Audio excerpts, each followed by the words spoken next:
pessoal, tudo bem?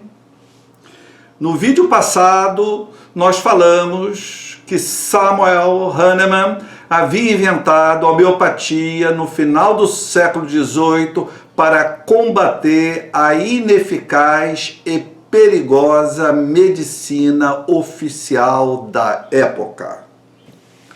Hahnemann vai estruturar a sua homeopatia em cima de dois grandes princípios: o princípio da semelhança e o princípio da diluição. Como é que é o princípio da semelhança? Ele dizia o seguinte: olha, se eu tenho uma substância que, quando é dada para uma pessoa saudável, ela produz tais sintomas, quando essa pessoa saudável ficar doente, se eu der para essa pessoa esse medicamento vai curá-la se essa pessoa apresentar os mesmos sintomas que aquela substância produziu. Confuso, não? Já esclareço. Ele percebeu, se ele pegasse a beladona e desse a beladona para uma pessoa saudável, a pessoa saudável ia apresentar um quadro semelhante a um quadro febril.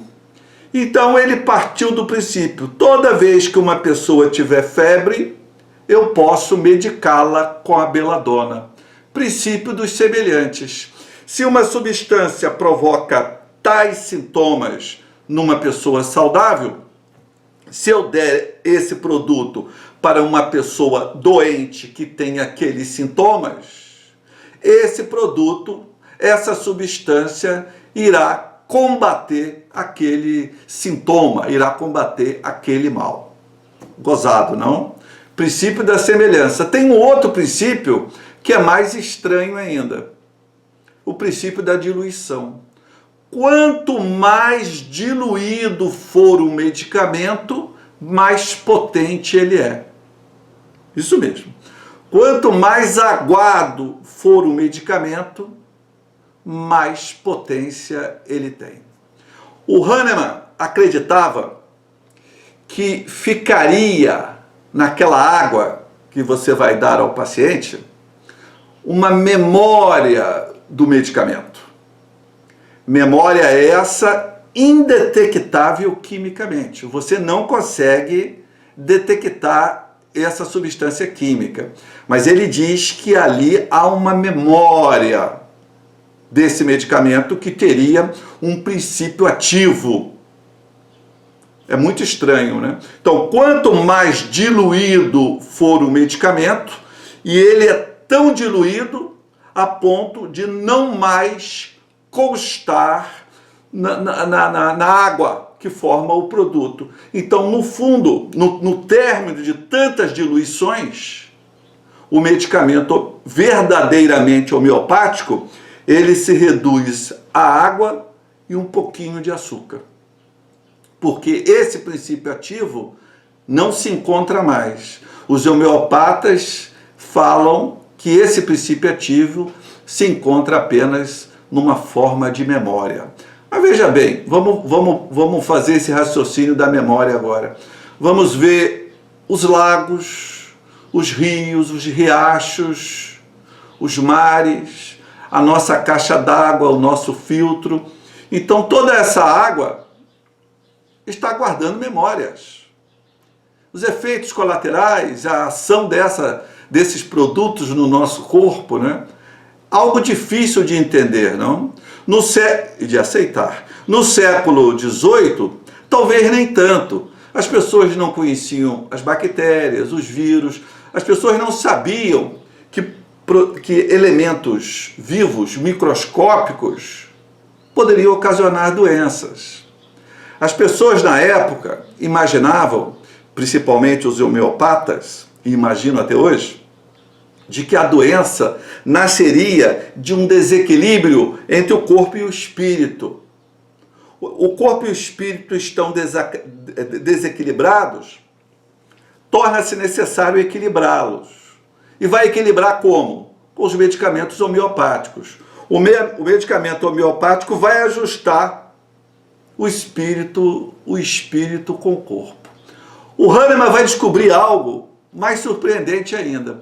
Ele colocava seus remédios numa carroça, século XVIII. Colocava seu remédio numa carroça e saía com seus remédios para vender seus remédios.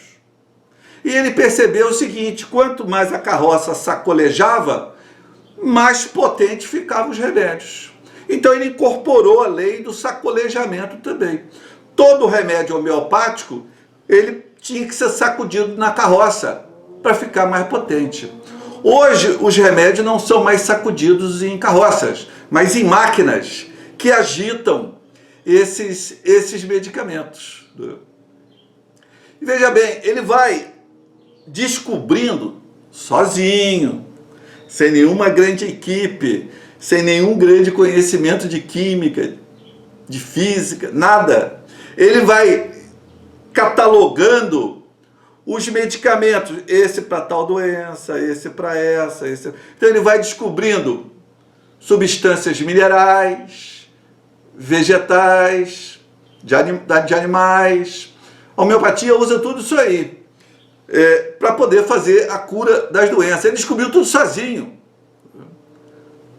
Algo muito difícil de hoje, no século XXI, nós aceitarmos tudo isso.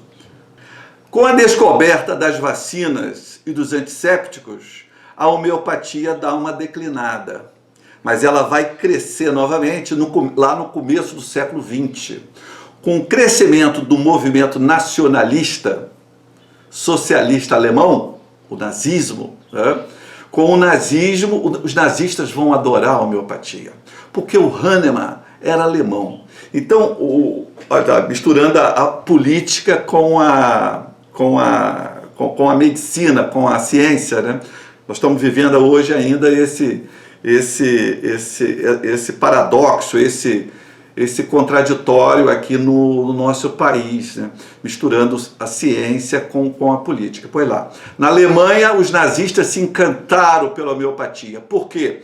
Porque o movimento germânico, o movimento nacionalista alemão, via então a homeopatia como uma ciência deles, inventada por um alemão, a homeopatia como mais um ponto a contar no engrandecimento da alma alemã, do poderio, da superioridade alemã, né? O primeiro hospital homeopático foi inaugurado em Dresden, em 1934, por ninguém menos do que o vice-presidente lá do Hitler, Rudolf Hess, né? Ele que vai inaugurar o primeiro hospital homeopático. Então os nazistas vão encampar uma defesa ardorosa da homeopatia. Os nazistas gostavam muito do misticismo, né? Eles gostavam muito da Atlântida, eles se imaginavam originários da Atlântida, gostavam muito da teosofia. Nós futuramente iremos fazer um vídeo mostrando as relações do nazismo com o chamado esoterismo, mais para frente. Bom, os nazistas perdem a guerra, felizmente, em 1945, mas a homeopatia se espalha pelo mundo. E em 1960, nós vamos ter o movimento da contracultura. O movimento da contracultura.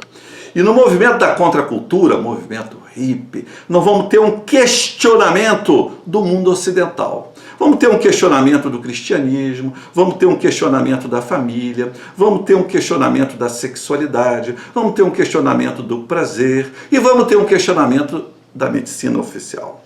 Então, na década de 60, o movimento da contracultura vai importar a homeopatia, sabe de onde? Da Índia.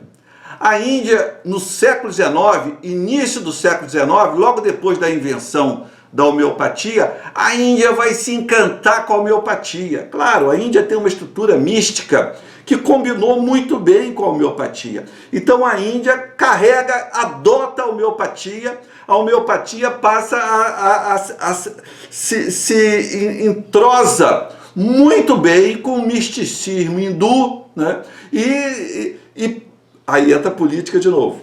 Passa a ser um escudo contra a medicina imperialista inglesa, contra a medicina autoritária britânica, né? Então, novamente, aí a política, os hindus não querem saber da medicina ocidental inglesa, eles querem saber somente da homeopatia. Então, a homeopatia faz um enorme sucesso. E eles vão exportar essa homeopatia que eles adotaram e mesclaram com vários dos seus conceitos, né, ali religiosos, e vão mandar de volta para o Ocidente. Então, vai fazer um sucesso enorme. Um sucesso enorme. Hoje, a homeopatia está sofrendo novamente uma queda. Mas até recentemente, a homeopatia era vista como uma medicina naturalista, holística, individualizada, que enfrentava a comercial, a materialista medicina oficial, manipulada pelos grandes laboratórios europeus e norte-americanos. No próximo vídeo nós continuamos com homeopatia e vamos falar sobre homeopatia e espiritualismo. Até o próximo vídeo, pessoal. Tchau!